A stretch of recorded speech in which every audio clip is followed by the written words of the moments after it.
Hello, I'm Toycat, and I just booked a flight to Switzerland so that I could go to France. And obviously, there are very few reasons for a British person to be in France, so what is it that takes me? Well, obviously McDonald's, but also the tallest point in all of Western Europe, which is disputedly owned by either France or Italy, but in either case, there is no dispute about the fact that regardless of which country you're going to, the fastest way would be via Geneva Airport in Switzerland. And this is an interesting case of an airport which is the fastest way for people to get somewhere that's in an entirely different country. But this is actually something that happens a lot across Europe and very uncommonly outside of it. Although, for some fun examples, when is it best to fly into another country? With the US and Canada, there are many such examples. Vancouver and Seattle are very good cases of maybe driving a couple of hours, flying into the other major international airport and saving some money. It is also very, very common with Detroit and Windsor. They are both on just the other side of the river here. This is one of those cases where you go north from Canada to get to the US, and you can get a lot cheaper fares from Detroit usually than from Windsor, but maybe vice versa sometimes. And then also, Toronto is a much bigger airport than you'll find in most of upstate New York, so it might be worth the drive if you want to go to a major international destination. With the United States, it obviously has to be worth mentioning. On the southern border, Mexico has an airport for Tijuana, and they're really nice about it because they've set up this on the United States side, or rather, technically it would be the US that set it up. It's called the Cross Border Express. It's got a giant car park and rental car agency, and then they've got a bridge so that you can enter the Tijuana airport via a secure bridge from the United States. Isn't that nice of them? And perhaps on the craziest examples of being nice and crossing borders that way, it'd be nice to mention China, who has a lot of different border zones, to put it politely and diplomatically. But basically, if you want to go to Macau, you might find it more convenient for you to fly into Hong Kong, and then without having to go through China or Hong Kong's border, you can actually go on a secure ferry straight to Macau from there. In fact, I've actually done so on this channel. It was a very fun time.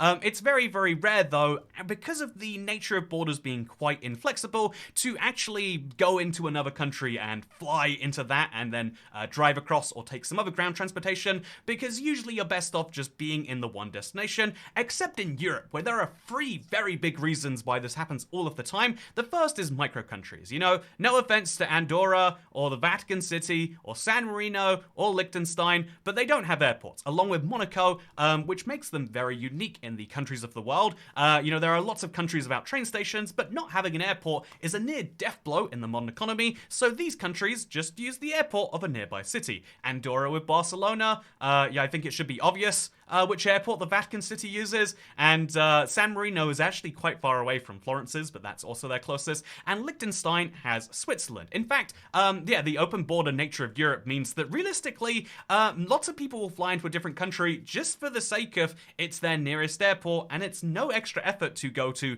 Luxembourg's airport if you live in Trier, Germany, versus going all the way out to Frankfurt. It's no different to go into Dublin Airport for a better flight connection if you live in Belfast, Northern Ireland, and the same is true for Copenhagen and Malmo. People will drive into one of these and then fly out from the other, even though it's in an entirely different country, because that's how European borders tend to be.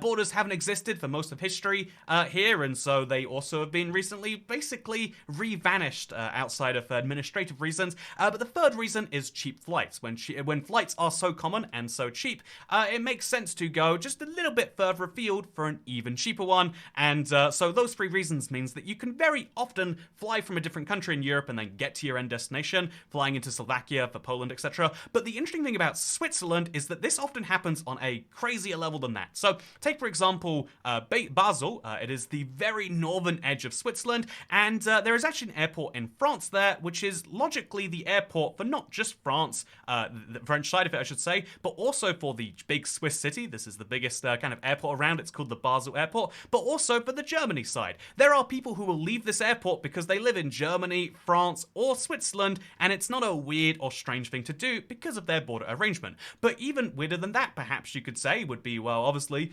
people who are flying into Zurich can be going to Austria, Germany, Liechtenstein, or Switzerland. But interesting enough to me is the fact that for Geneva, there are some Italians who have to drive through France to get to Switzerland to get to their flight, and that is still an entirely logical thing to do for money or other other reasons. But Geneva is the most interesting example of this because there are parts of Italy, a country which does border Switzerland, but parts of Italy where it makes sense to go to Geneva as your local airport, but yet you would be going through France to do so. This is a second order of going through another country to fly somewhere because you would go from Italy into France, drive entirely through France, and then go to Geneva to fly. This is incredibly interesting to me, and given that France and Italy have a bit of a disagreement about who this mountain belongs to, I feel like I have to go to Geneva, and so that's where I am going today. I'm at Heathrow right now. Let's catch a flight. Welcome to Switzerland. I don't know if there's any signable that would give you an indication that we're there, but we are officially there, in Switzerland. Welcome. Can I keep walking backwards? I don't know. So the airport has a little sign saying French sector over there. Intriguing. I kind of want to know what happens if we keep walking that direction. You know, I've got time. Let's do it. French sector is this way, and then up that escalator. I feel like I'm about to do something wrong, but I really need to know. So.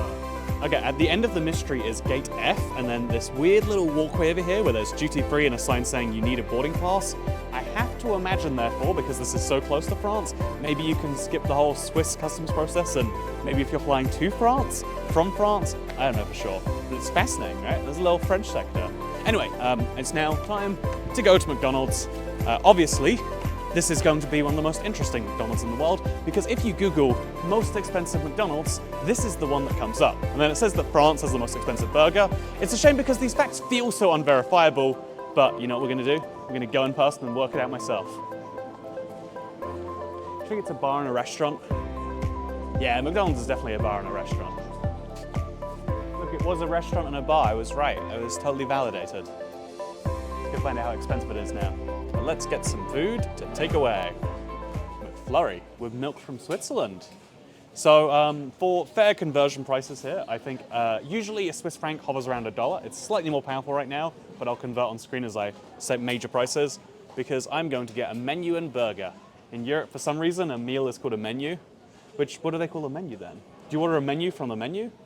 Do you order a menu from the meal? I don't know. But anyway, the cheapest burger I can find is a hamburger at 3.10. Here's the prices on screen. Man, that's like, you can get a Big Mac and fries for that in the UK if you get a good deal. And the most expensive burger here, ooh, they've got a McVeggie.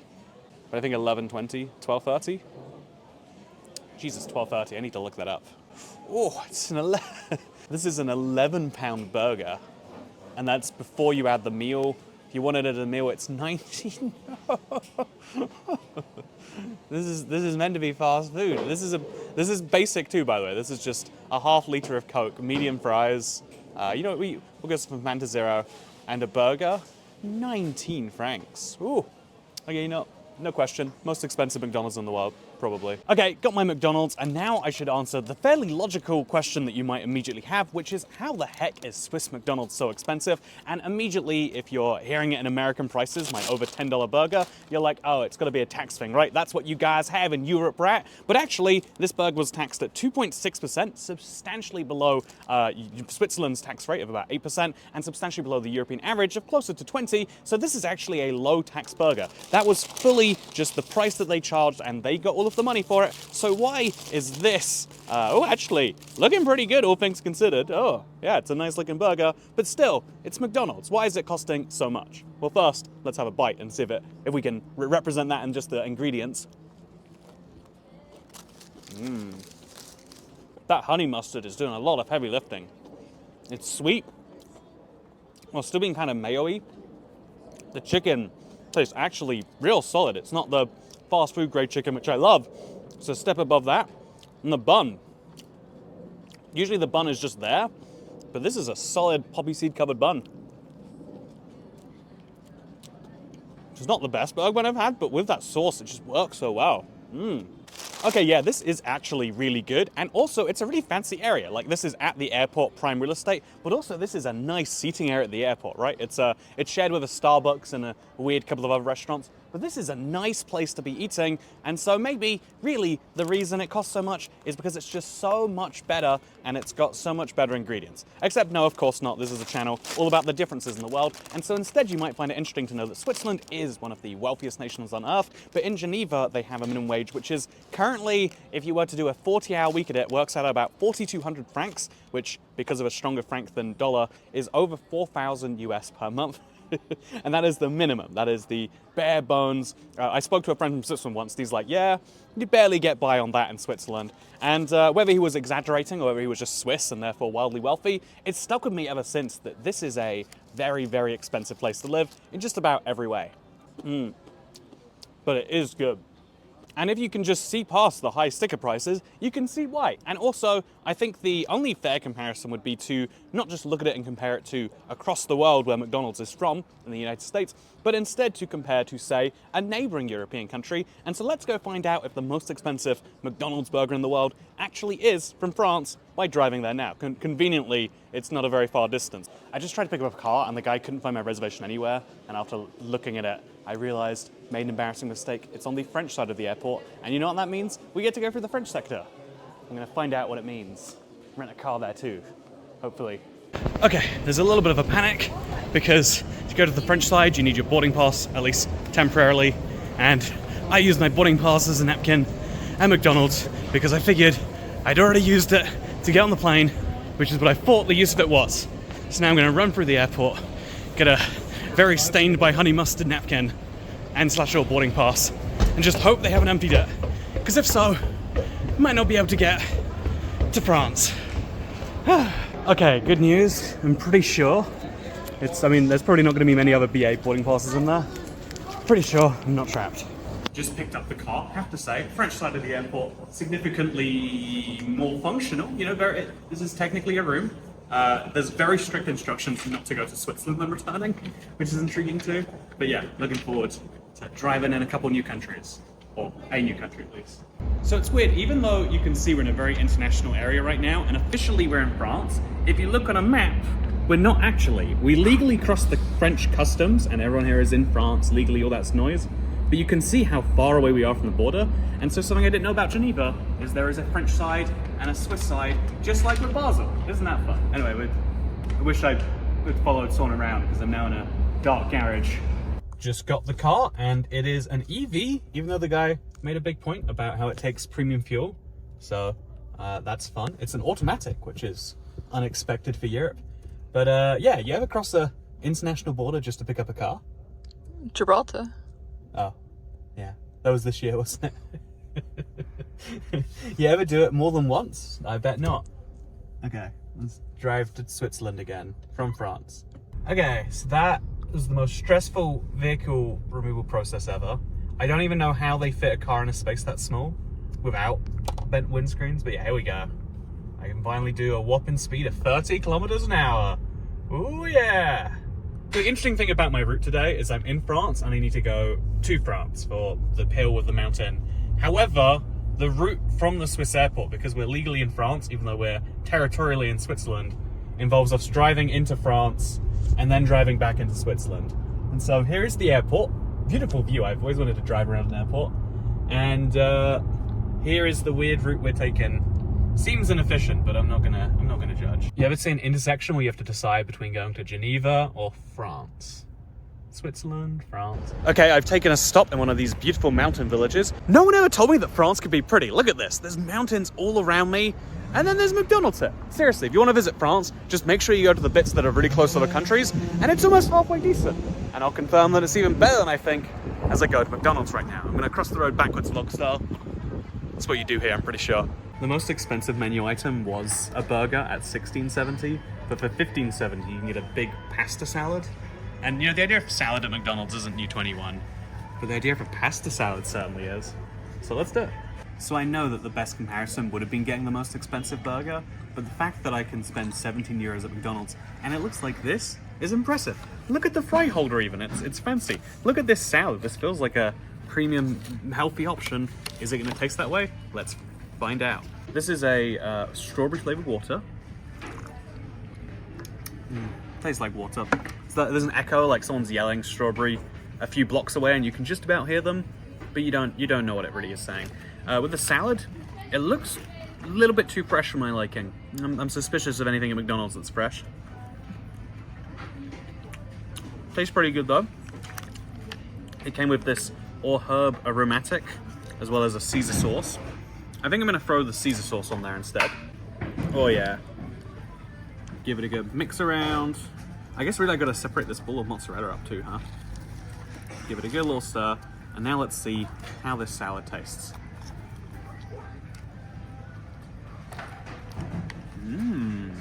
This is something special actually. Man, you could, I said this before and I'll say it again, McDonald's in France is a whole different level. They don't just do the bare minimum. They don't just do above the bare minimum. They make real food here. Is this just a thing in France that like food is of such a caliber that even the very bottom end of lazy is like, yes, I expect this much? Because if so, this is someone I would be happy with. Could eat at McDonald's every day very happily. Now you got a lot of pommes frites sauce as well. So this is pommes frites sauce. This is how you put it on a chip. And it's good. McDonald's fries are always good. Goes without saying. They're cheaper here than in Switzerland.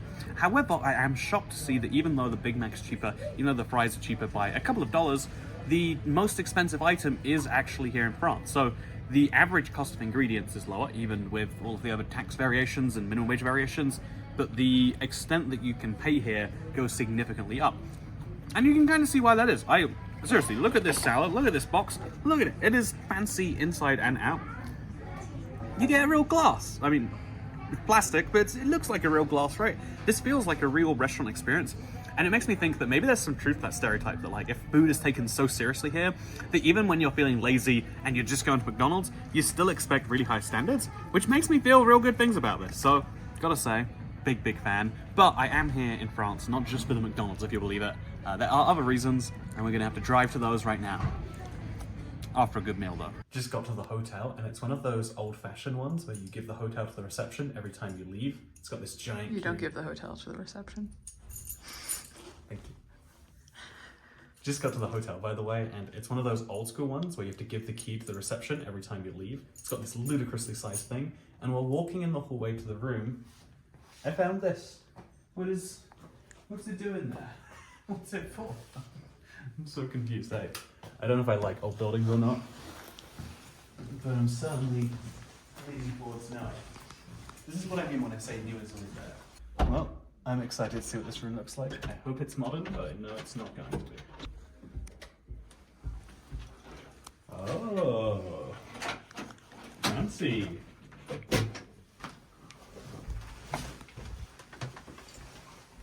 Okay. Gonna be honest with you here. This is exactly the opposite of what I want in a hotel. I know some people love those old historic vibes.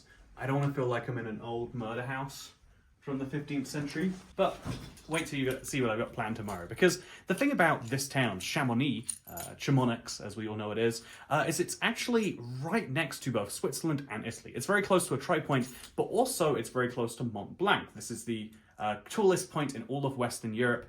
And it's one of the few places where France and Italy have a bit of a disagreement. And so we're gonna go up a mountain tomorrow. But first, I'm gonna sleep in my sad bed. Oh, it's actually quite nice. You know, 5 stars. Oh, look at the ceiling. Is that normal? The type of person for whom this is Disneyland. It's not me though.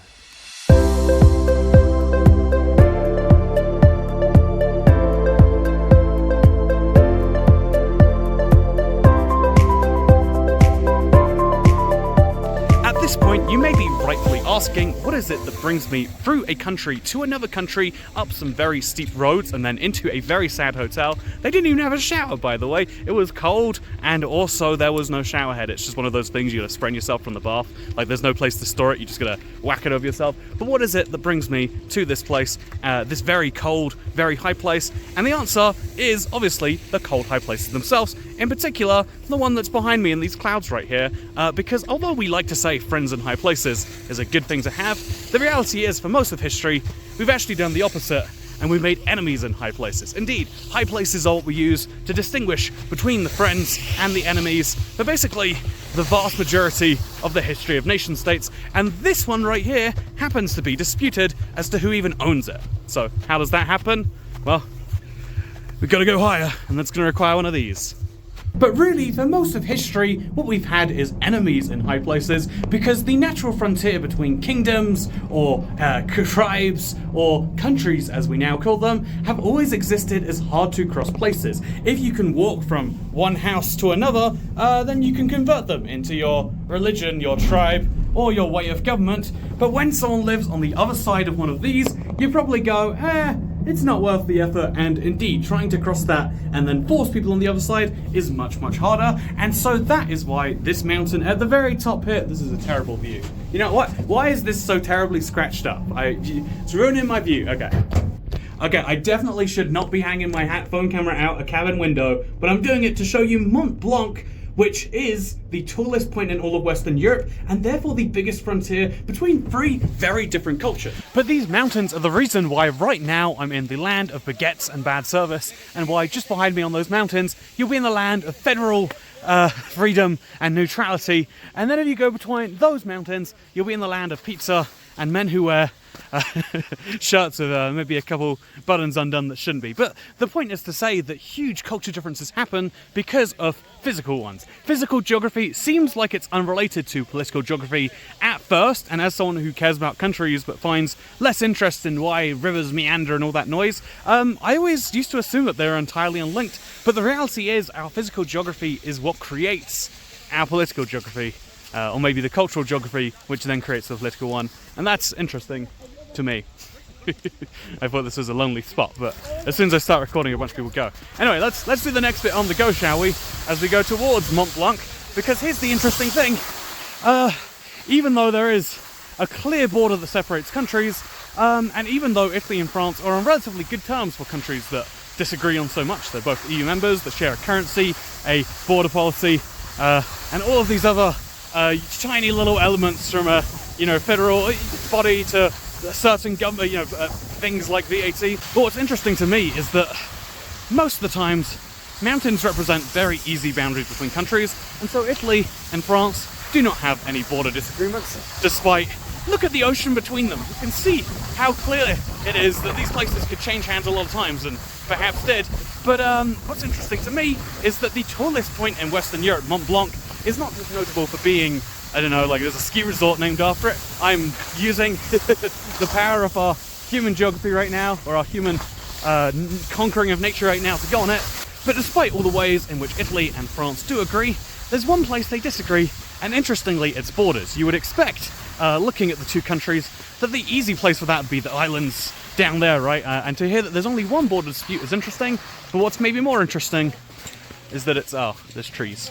There's no trees on Google Maps though, but if I show you exactly where I was in that clip, I believe it was roughly over here, you can see something very fun, which is that Google Maps will only show the world as it is during summer, for whatever weird summer bias that is, and it means that this is where I was skiing on Google Maps. It is very tricky to actually work out how you could ever ski on that, but that is one of the fun things here. And yeah, one of the points that I kind of butchered and want to make sure I get right, and so I'm coming back to Google Maps, is about the French-Italian border, because despite the French and Swiss borders being relatively smooth, despite all of the disagreements they might have, despite the Italians and the Swiss borders being smooth, that is despite this weird exclave of Italy. What is that doing there? That is the wildest thing for European borders. Seriously, it just cuts out into the lake. There's a whole town on the Swiss coast here, which is part of Italy, but despite those borders being agreed, Italy and France, two major powers that managed to work out which of these islands should be French and which of these should be Italian, cannot work out who owns this one mountain, the tallest mountain in Europe. And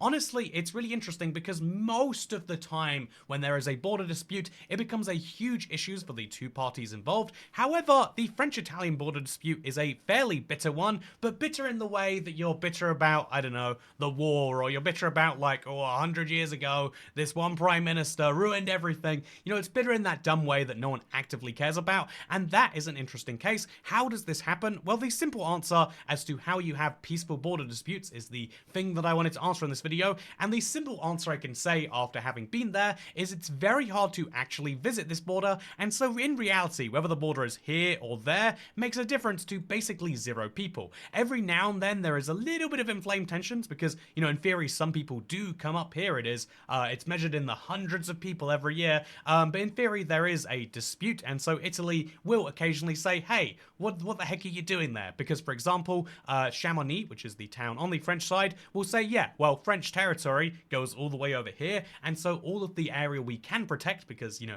ski towns want to show that they're protecting the environment, all of the area they can protect, they do protect, and that is precisely what happens over here. And so there was a big border dispute where Italy said you can't declare some of our land part of your, you know, like a natural protection zone, and then in response France says, hey, it's our land, you can't be declaring some of our land to be your land. But it's one of those very peaceful disputes, and I think that it's worth looking at as a reminder that border disputes can be really messy and can lead to, I don't know, literally, like in the case of Guyana, about a third of their country being threatened to be annexed. Oh look, wow, there is a new line here since I made that video. Wow, that's fun. Guyana might belong to Venezuela. Who knows for sure? But this is a threat that Venezuela is backing up with force, and they have a referendum declaring that they will use it on them. However, for the vast majority of land that doesn't have oil, it's not actually as big of a deal. So there are 3 levels to kind of de-escalating any border dispute. If you want to have a friendly Danish and Canadian style border disagreement versus a Guyanese and Venezuelan, or even worse, you could say looking around the rest of the world like North and South Korea, if you want to avoid one of those border disputes, you really just need 3 things. One is for there to be no natural resources in the land. Natural resources means someone's going to take them, but even if there are natural resources, what's more important is that you two do not specifically go looking for them. I think that it's worth saying, you know, even though this is one of the most beautiful sites in Europe, the land value is next to 0 up here on a commercial exploitation basis, because what are you going to do up on the top of Mont Blanc? It's again, it is very much a you go there from somewhere else. No one's installing a mega hotel up here, and any other resource that you could find is very, very deep below the glacier, because again, this is summer. Despite this being summer and the ski slope looking like this, Mont Blanc still looks like this. Very, very fun. So, or Monte Blanco, as you might say, or Monte Bianco, as it seems right over here. But yeah, so that is the interesting